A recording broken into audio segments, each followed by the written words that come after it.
I'm going to show you how to weave a kris with no equipment using the foot method, which is the traditional method that was done on the Aran Islands.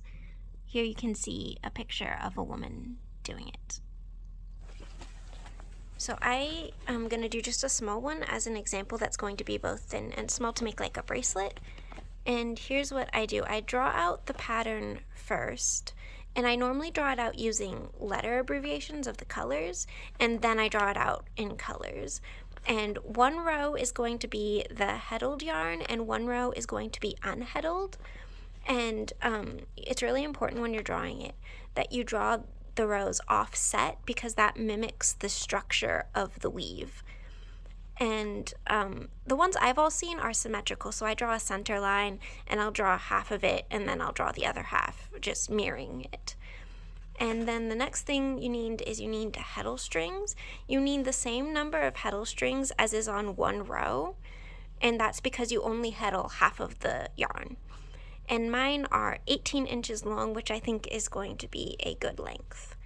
Then when you go to cut your threads, you're going to need, I'm doing one that's about 25 inches of woven length, and I'm adding 10 inches on each end for rooms to make knots and rooms to make a fringe and a braid at the end. So I'm doing 25 inches plus an additional 20 inches there, and I'll see what that weaves up to. I don't know what exactly the shrinkage of this is. Huge difference which string you use for your heddles, but if you're using predominantly light or pale colors, I would use a pale color, and if you're using dark colors, I would use a dark color, because it will deposit little fibers of whatever you're heddling with throughout your weaving, which would make you really sad if you did a really white one and then you had little black fibers everywhere. I count out how many of each color I have, and that's what I'm going to go cut in a minute. There you can see I've got all my yarn cut, and then I'm just going to tie a knot on each end. On one side I tied it with room because this is where I'm going to start weaving, and then on the other end I tied it as close to the ends as possible, and then I actually trimmed them, and that's because the loss on this end isn't going to be after the knot, it's going to be in front of the knot where the heddles are. Now we're going to take this side with the longer end and we're going to start separating out our heddles. We're going to follow this pattern from the top here, and we're going to just pick out a thread of each color in that order-ish. So I'm going to start with white, then I'm going to pick out 2 grays, then I'm going to pick out 2 blues, and then a red, and then a white, and then a red, and then 2 blues, and 2 grays,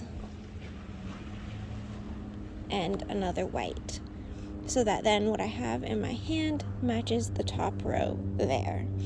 And then I'm going to heddle each of these strands. I'm going to pull them separated from the rest of the strands like that, and then I'm going to heddle each one of those by taking one of our heddle strings we cut earlier, going around the thread, and tying it in a little knot. And I'm just going to continue that for each of them. And it doesn't really matter at this point if they stay super in order or not. Then I'm going to gather up the ends of all my heddles, and I'm going to tie those together.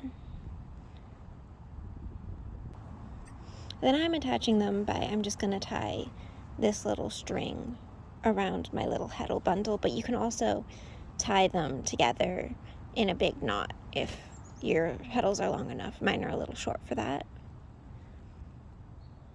Now what I'm going to do is I've got this separated, so the ones that are heddled and the ones that are unheddled, and I'm going to slip my foot between those two so that my foot is holding it like that. So heddled, my foot, unheddled. So now I should be holding it like this, where I have all of them that are heddled, all of them that aren't heddled, with my foot keeping them separate between.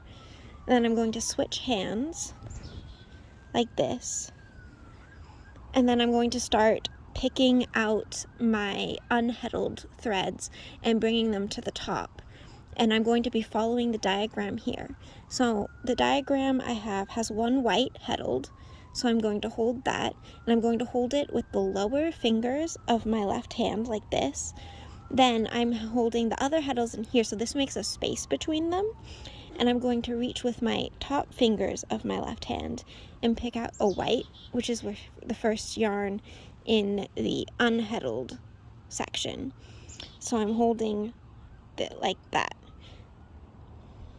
so that I have the heddled string, the unheddled, and the rest of the heddled. Then I'm going to hold in that same bottom part of my hand the next heddled string, which is a gray, and then I'm going to pick up a gray string from the unheddled section to the top of my left hand.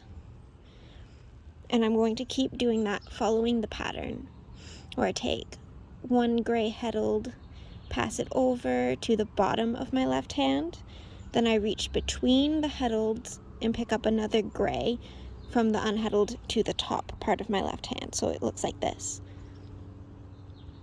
And now see, I'm at blue, so I'm going to take one of the blue heddled and pass it to the bottom of my left hand.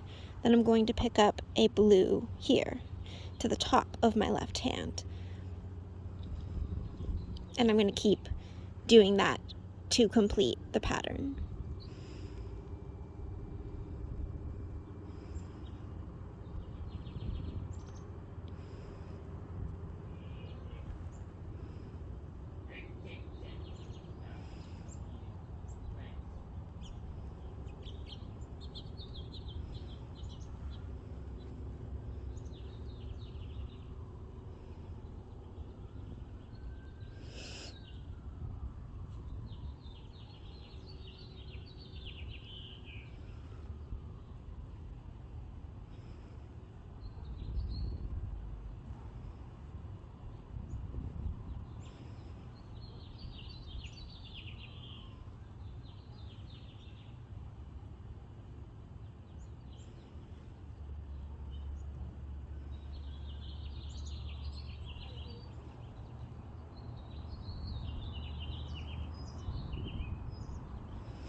And now that I've done that, I've got this opening here, and I'm going to get a piece of string. Lost my scissors for a second. I'm going to cut a piece of string, and I'm going to do that string on, these are the unheddled strings, and I'm going to tie them, not super tight, but I'm going to loop this string around them like this, and then tie a little knot at the top. So I've got a little loop that's holding just the unheddled strings together, like this. So I've got the heddled ones, the unheddled ones, and they're separated out in that fashion, I guess. Now you should have it on your leg like this, where the end is there, and then you have this section where the unheddled is above the heddled, and then you have this section where the heddled is above the unheddled, and they cross in the middle there, and then at the very end you have your little knot where you're going to actually start weaving. Now we've gotten to the part where we actually get to weave. Right now the heddles are above the unheddled. These are the heddles, these are the unheddled. This is my weft yarn, which should just be in a little ball that's easy and comfortable to hold in your hand and not too large. If it's the same color as your outermost border, it'll just be one color, and if you choose a different color, it'll create a polka dot pattern. And you're just going to pass that between your heddled and your unheddled threads. It'll look really messy for the first couple of passes, but then it'll start to clean up. And then what you're going to do is you're going to go behind where you've heddled your yarn, and you're going to raise all of the ones that are unheddled above the ones that are heddled like this. And you're going to bring that down to the base of your weaving, so it's at your knot. And you're going to pass your yarn through it at that point. And bring it down so it's nice. Even though this part isn't going to be nice, it's going to be ugly down here. And then you're going to take your heddled yarns and you're going to do the reverse, where you raise your heddled yarns above your unheddled yarns, which for some reason I have to do to the right. And then you once again pass your weft yarn through that space there.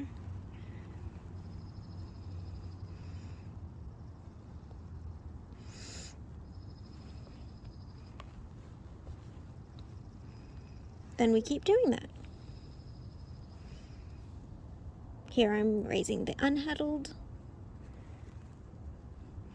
And you tighten it down at the bottom just by pulling like this against.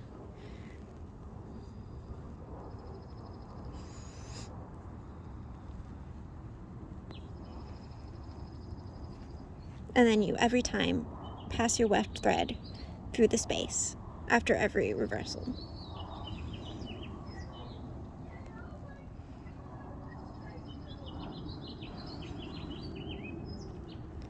Here I'm raising the heddled.